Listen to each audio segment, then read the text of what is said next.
What was the reaction in the community in Philadelphia to you raising your fist during the national anthem, as you have been?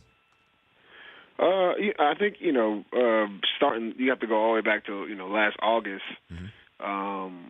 really last July. I've always been really active in the Philadelphia community, and I think people in the city recognize, those efforts.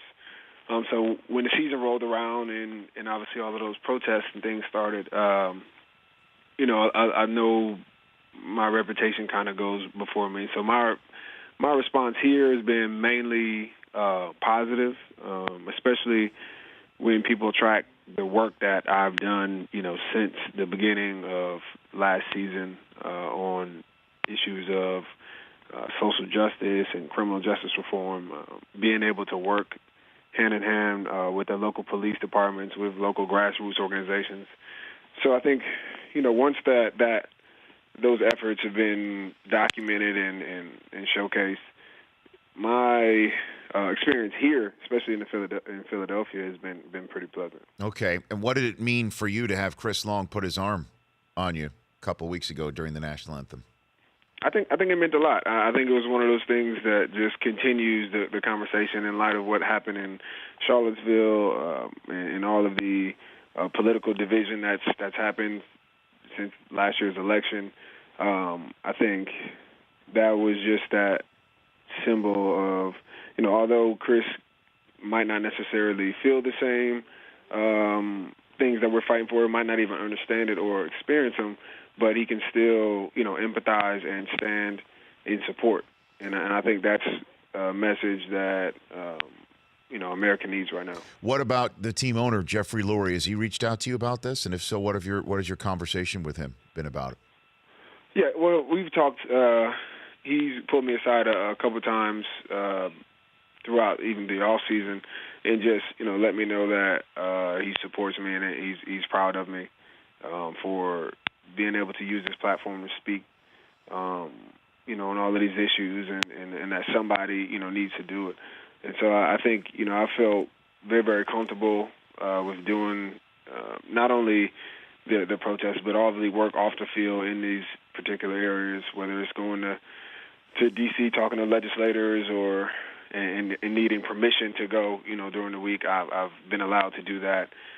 Being active here in the local community is setting up meetings with the police. They've been very, very helpful with that. Well, in terms of that, Malcolm Jenkins of the Eagles joining me here on the show. Anquan Bolden has been with you and vice versa, going to Capitol Hill on these subjects, and he flat out retired from the league, saying that he wants to do that and focus on that without football in his life. What did you think of his retirement with that statement, Malcolm?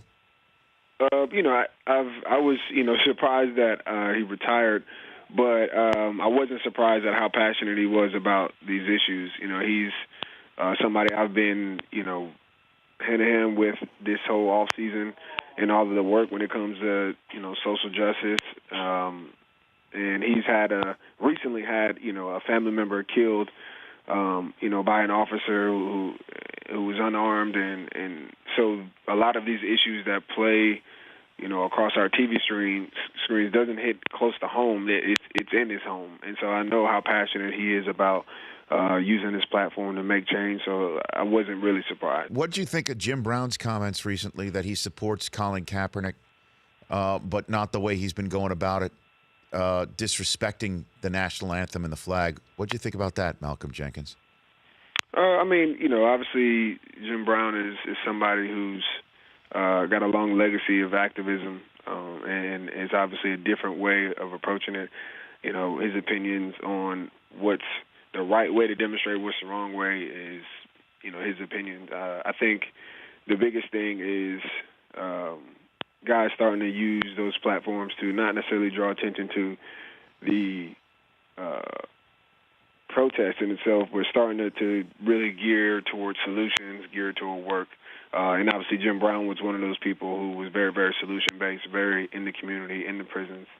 And I think it's time now to start to move that conversation to the work that is actually being done. There are players that are doing a lot of different things outside of the protest that I think can benefit communities and this country.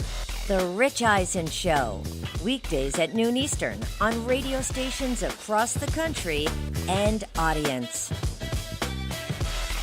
Isn't it amazing you can download an app with your thumbprint? You should download our app with your thumbprint.